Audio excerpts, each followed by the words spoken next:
Habarini za wakati huu wapendwa watazamaji, nipende kuwakaribisha kwa mara nyingine tena katika chaneli yetu pendwa ya Afya kwa Wote, na siku ya leo naenda kujifunza jambo muhimu ambalo tunazungumzia mambo ya kuzingatia tunapotumia PEP. Katika video yetu iliyotangulia tuliweza kuzungumzia matumizi sahihi ya dawa za PEP, na siku ya leo lazima tuweze kuwaelekeza wapendwa watazamaji mambo yapi ya kuzingatia tunapokuwa tunatumia dawa zetu za PEP. PEP abbreviation yake ni kwamba ni post exposure prophylaxis.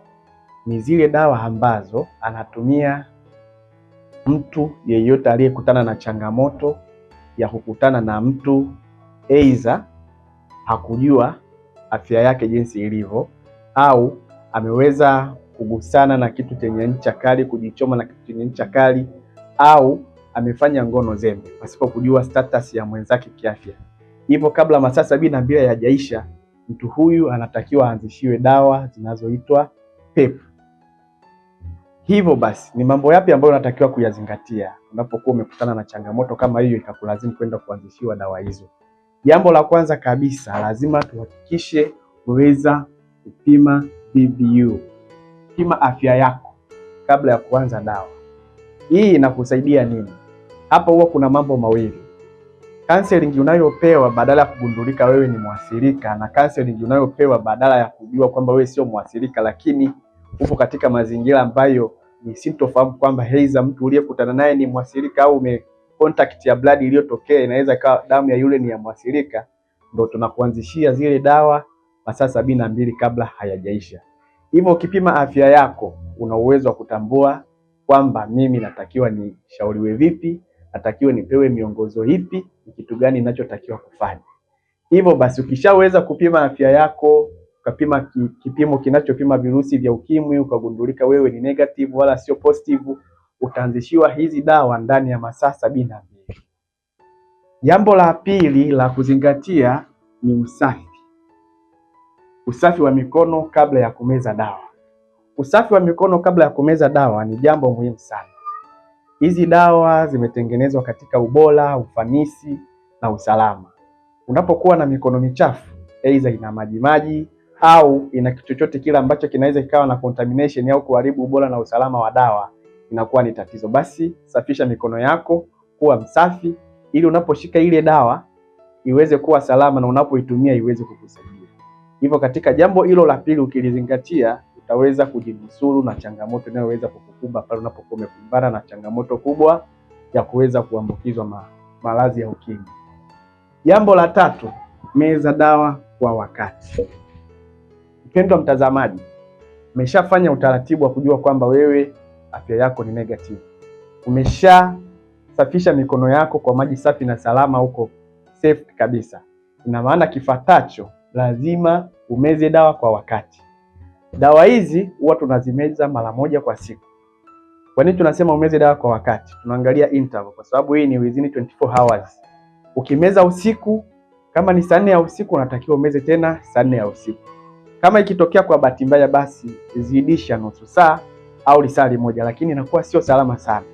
Kwa usalama wako wewe mwenyewe, ili kuepukana na kwenda kutumia hizi dawa miaka yako yote unapokuwa hapa duniani, hakikisha unazingatia muda wako. Ikibidi set alarm, ikibidi mwambie mwenzako au anakukumbusha, lakini ni muhimu sana kwa ajili ya usalama wako. Siku 28 mpaka 30 ni jambo ambalo unaweza kulifanyia maintenance.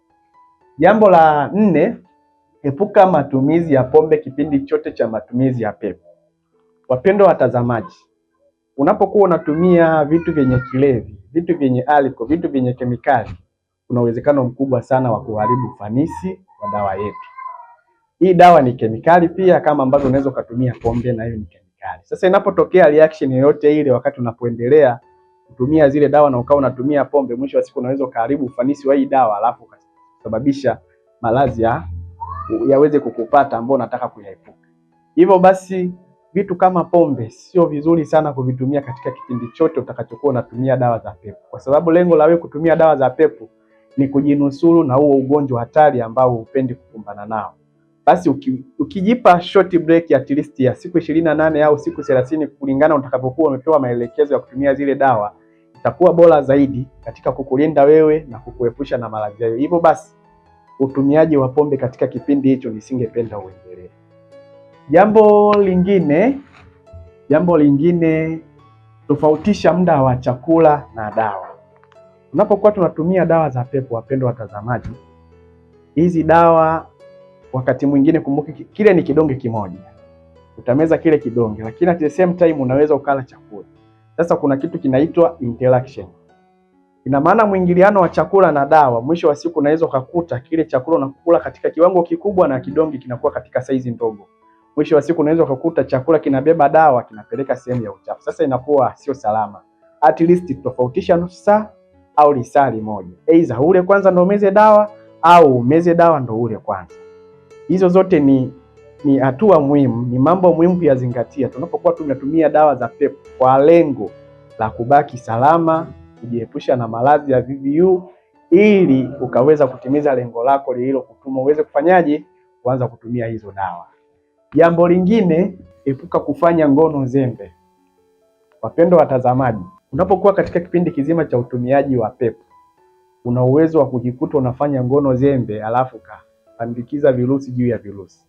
Ni sawa huko kwenye matumizi ya pepo, huko kwenye matumizi ya dawa kipindi cha siku 28, lakini ni jambo lipi la msingi ambalo unaweza kukumbana nalo pasipo kujua?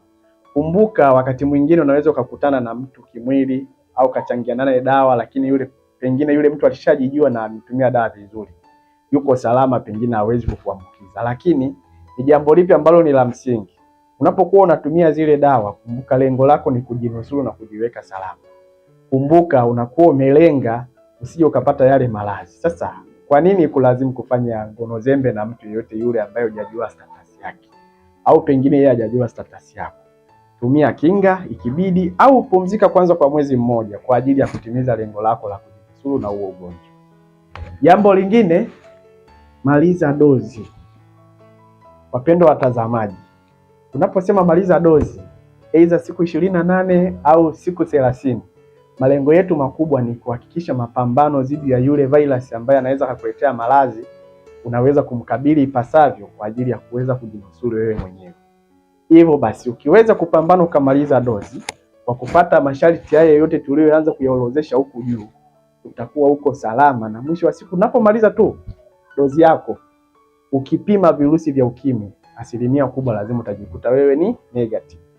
Kwa hiyo kumaliza dozi ni jambo la msingi sana ikiwa umeambatana na kupata hizi taratibu. Lakini pia kipindi chote utakapokuwa unatumia hizi dawa, kumbuka hizi dawa zinashambulia seli hai nyeupe za damu zinazoenda kukinga wewe dhidi ya maradhi mbalimbali.